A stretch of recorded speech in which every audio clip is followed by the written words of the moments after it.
I'm Sharice Davids. I am Kansas's 3rd District Representative and a proud member of the Ho-Chunk Nation from Wisconsin. I'm also proud to be one of the first 2 Native American women ever elected to Congress, alongside my dear friend, Congresswoman Deb Haaland. So first of all, I just want to say thank you for inviting me to join you at the Oista Corporation's 17th Annual Native CDFI Awards Ceremony. I am sorry that I can't be there with all of you in person, but I think we have seen that it's more important now than ever to practice safe social distancing and that sort of thing. So thanks for doing your part on that. I also want to make sure that you know how honored I am to participate in this ceremony for recognizing Native CDFIs, because I know that this is a really, really important thing. So for folks who don't know anything about me, I do want to share a little bit about my background. I am a first-generation college student. I started off at community college and worked my way through to get a bachelor's degree at the University of Missouri here in Kansas City, and then eventually went to Cornell for law school. And I started off my career at a large corporate law firm and ended up doing mergers and acquisitions and financings. And while doing that, I got the chance to work on some tribal level government deals. And that was the first time I really got to see how important tribal governments and Native entrepreneurs are to economic development, and how big of an impact you can see from economic development. And I started off doing mergers and acquisitions, but switched my focus very quickly to community and economic development because it felt really impactful. And that's why I'm so glad about the work that you all are doing, because I know that it's really impactful.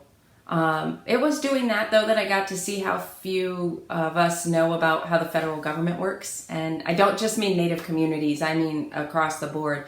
And so I decided to apply for and become a White House fellow under President Obama. And it was during that time when I was at the Department of Transportation that I really got to see just how the federal government really works, how decisions are made, who the decision makers are. And I got to see that often I would be the only Native person in the room or first generation college student. And it really makes a difference what your lived experiences are and how big of a difference just one voice in the room can make on policy, on strategy. And so I think that when we think about the partnership and the support from the federal government for Native CDFIs, we see that, addressing the barriers that exist for Native entrepreneurs, barriers, access to capital, getting financing, making sure that Native entrepreneurs are able to succeed and get access to capital, get those services that they need. Native CDFIs are the catalyst for that positive change. Native CDFIs make a difference in the economic landscape of tribal communities by supporting entrepreneurship, home ownership, increasing economic opportunity. But we've seen, even with the important work that has already happened, that in this pandemic, the coronavirus has hit Indian country so much harder than a lot of other places, that Native CDFIs are providing that much needed economic development during one of the worst economic crises that we've seen. And that means that you all will also play an important role in our economic recovery, making sure that Indian country has access to the opportunities that we deserve. And it's why I'm excited about the Catalyst Award and the Seed Capital Award, and why my heartfelt congratulations to our winners this year.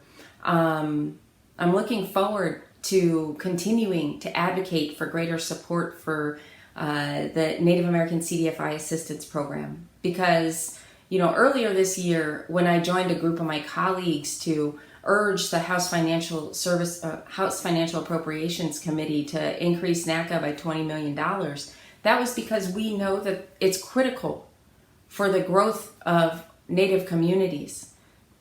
We also know that the 8A program is critical, that opportunities for tribes and Alaska Native corporations and Native Hawaiian organizations across the country. It's important that we support the 8A program because those contracts can help bring Native communities more opportunity. And we know that the skill sets are there. We know that growing and succeeding is part of what we do. And so I'm glad to be with you all today. I know that the work you are doing was hard before, and it is probably so much harder now with the pandemic. But if there's anything I've learned from my time working with Native CDFIs and doing community and economic development work in Indian country, it's that y'all aren't going to stop. That you're doing this because you love the communities you're doing work in, and you're passionate about making sure that our children and grandchildren and every generation after that has the opportunities that we know that they deserve. So I appreciate you all. Congratulations again to our winners today, and thank you all for not just inviting me to participate in this celebration, but I want to say thank you for all the incredible work you're doing, because it's so important now more than ever.